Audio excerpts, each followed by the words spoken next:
go. Nate Williams, 14-12 out of American Top Team Lima, taking on Zach DiSabatino out of South Shore Sport Fighting, who was streaking on a hot win streak not too long ago.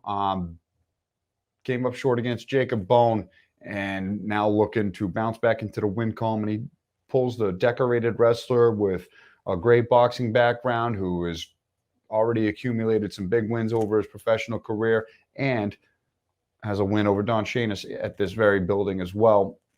Undefeated at Cage Titans, you might say, is Nate Williams. So a very tough turnaround fight for Zach DiSabatino after breaking that win streak, but just a testament to how much of a gangster he really is. And Nate Williams flying up to take this fight and take on another top-level contender at this weight class.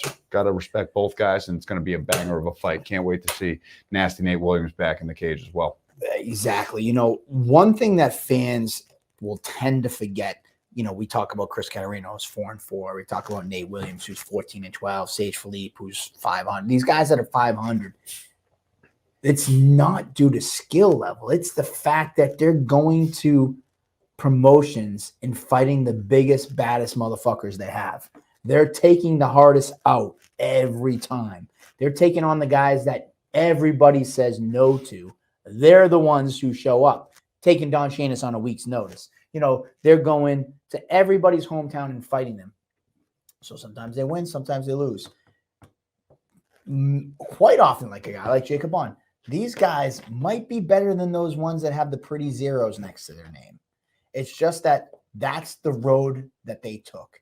So I got a ton of respect for these guys. Nate Williams is as nasty, just like his nickname, as they come. And Zach is a Cage Titans through and through. All his amateur career, all his pro career, he showed he's a dog. He's a workhorse. He takes on all comers. This is a huge test for him, and it's a huge test for Nate. I love this fight because Zach sits at 11-3. He needs to get a big win over a guy like Nate, a tremendous veteran, to kind of like give him a nudge towards that a little bit more closer to maybe the Contender Series, UFC, maybe a title fight. Still right on the cusp. Right on that cusp. And a guy like Nate, he wanted the title shot when he beat Shanis. Timing never kind of worked out till we could get him back for a title fight. He was a firefighter in his home state, things of that nature. He's already said, you know what? It's been so long. It's been 2 years since I fought at Cage Titans and beat Shanis and kind of earned that title shot. I don't want to come back into a title shot. I want to come back, fight somebody, beat somebody, take the microphone, and then call, because I want to remind everybody what I did 2 years ago. I love that motivation that he has.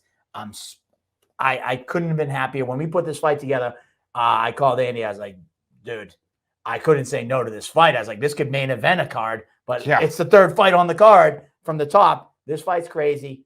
Tremendous respect for both guys.